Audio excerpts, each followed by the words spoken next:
दोस्तों नमस्कार।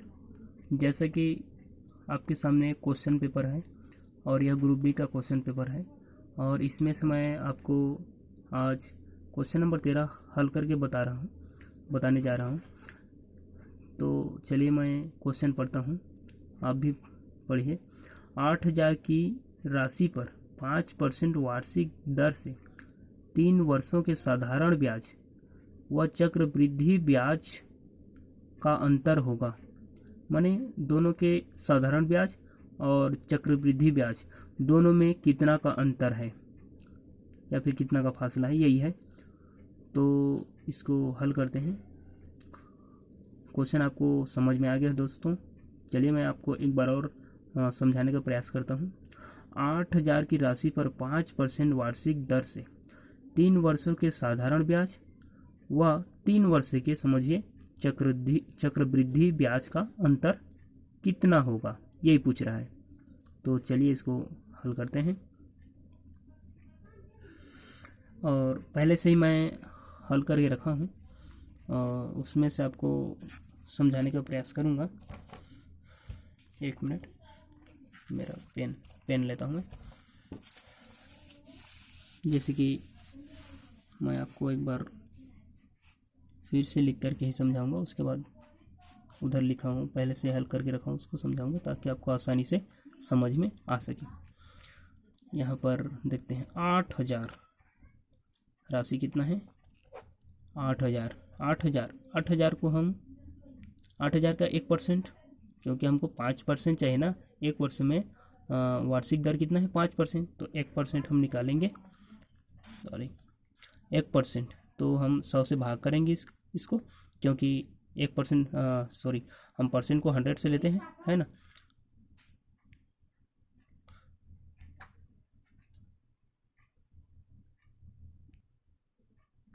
आठ 8,000 भागित 100, हमने 100 इसलिए लिया क्योंकि परसेंट को हम 100 में लेते हैं, है ना। तो 1% निकालेंगे हम, क्योंकि हमको वार्षिक ब्याज कितना मिलना है, साधारण ब्याज 5%, तो 1% निकालेंगे तो ये हम इसको भाग कर देंगे। ये दो जीरो ख़त्म हो गए, बचा कितना 80, है ना। ये तो इसको गिना नहीं जाता, जो नीचे में होता है आपको सबको पता है। तो बचा कितना हमारे पास 80, तो बच गया 1% बराबर 1% बराबर 80। अब हमको एक वर्ष में कितना परसेंट मिल रहा है ब्याज 5%, तो हम इसको 80 गुणित 5 करेंगे, 8 पंचे 40 और 0 का 0, तो ये 8 पंचे 40 और 0 का 0, ये हो गया 400। माने हमको एक वर्ष में 8,000 रुपये का कितना ब्याज मिल रहा है, साधारण ब्याज 400। तो 3 वर्ष का कितना हो जाएगा, 4 तिया 1200। ये हमारा साधारण ब्याज हो गया 3 वर्ष का 5% के हिसाब से 8,000 का, ये हमारा 1200 रुपये हो गया। ठीक है, ये हमारा क्या है, साधारण ब्याज। यहाँ पर मैं लिख देता हूँ आपको समझाने के लिए, साधारण ब्याज बराबर ये 1200 रुपया। ठीक है, सॉरी ये 0 नहीं रहेगा, ये 1200 रुपया, 1200 रुपया। ये हमारा 8,000 का साधारण ब्याज है 3 वर्ष का। ठीक है, 3 वर्ष का एक हमने निकाल लिया साधारण ब्याज। अब हमको क्या निकालना है, चक्रवृद्धि ब्याज। अब जैसे कि हमने यहाँ पर एक वर्ष का ब्याज निकाला है कितना, 400 रुपया, एक वर्ष का 400, तो हमारे फर्स्ट वर्ष का 400 रुपया हो गया, प्रथम वर्ष का 400। तो हम दोनों को देखिए, चक्रवृद्धि ब्याज मूलधन को भी जोड़ करके उसका भी ब्याज बनता है, उसको हम क्या बोलते हैं, चक्रवृद्धि ब्याज। तो यहाँ पर हम 400 फर्स्ट वर्ष में 400 रुपया हमको ब्याज मिल गया। अब उसको हम इस 8,000 में ऐड कर देंगे, तो यह हो जाएगा हमारा 8,400। अब 8,400 का हम परसेंट निकालेंगे 5%। तो ये हमारा 8,400 का 5% कितना होगा? इसको हम 8,400 को भाग करेंगे कितना? 100 में।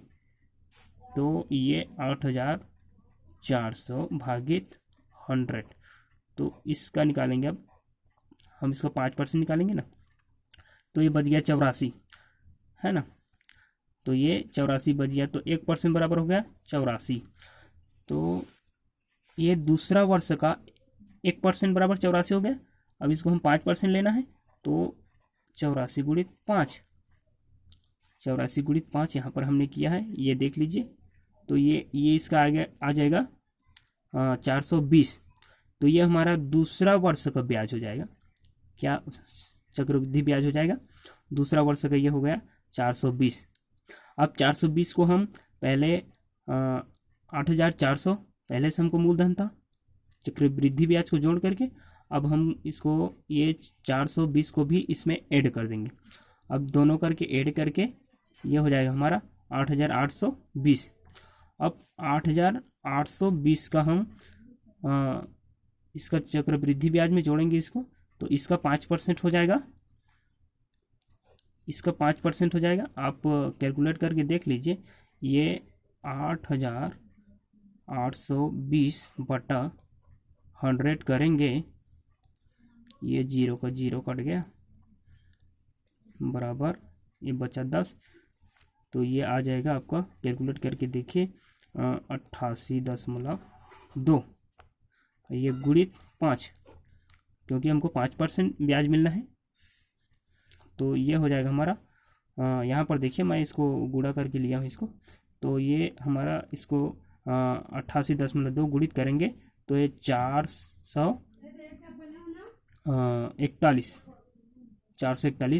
इसका आंसर आता है। ये तीसरा वर्ष का ब्याज है। अब हम तीनों वर्ष के ब्याज को जोड़ेंगे। ये प्रथम वर्ष के ब्याज 400, और ये दूसरा वर्ष के ब्याज 420, और ये तीसरा वर्ष का ब्याज 441।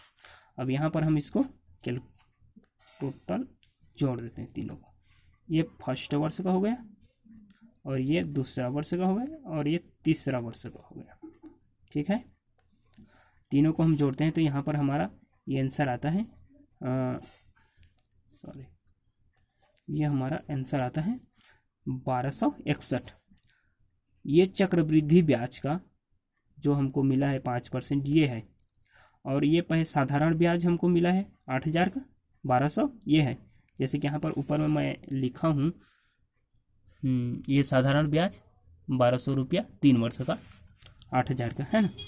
तो ये दोनों को हम अंतर पूछ रहे हैं, अंतर माने इसको घटाना होता है। तो ये 1261 में ये 1200 को घटा देंगे तो हमको कितना प्राप्त होगा? 61 रुपया इसका दोनों का अंतर होगा। साधारण ब्याज और चक्रवृद्धि ब्याज में दोनों का अंतर 61 होगा। यहाँ पर जो ऑप्शन में भी दिया हुआ है, आप देख सकते हैं, क्वेश्चन नंबर 13 ये फर्स्ट में ही दिया हुआ है, ये 61 रुपये का अंतर है। तो दोस्तों आप लोगों को समझ में आ गया होगा, और अगर समझ में नहीं आता, किसी प्रकार का कोई परेशानी है तो मुझे कमेंट बॉक्स में कमेंट करके पूछ सकते हैं। अगर मेरा वीडियो आपको पसंद आता है तो प्लीज़ लाइक कीजिए, सब्सक्राइब कीजिए। थैंक यू, धन्यवाद, नमस्कार।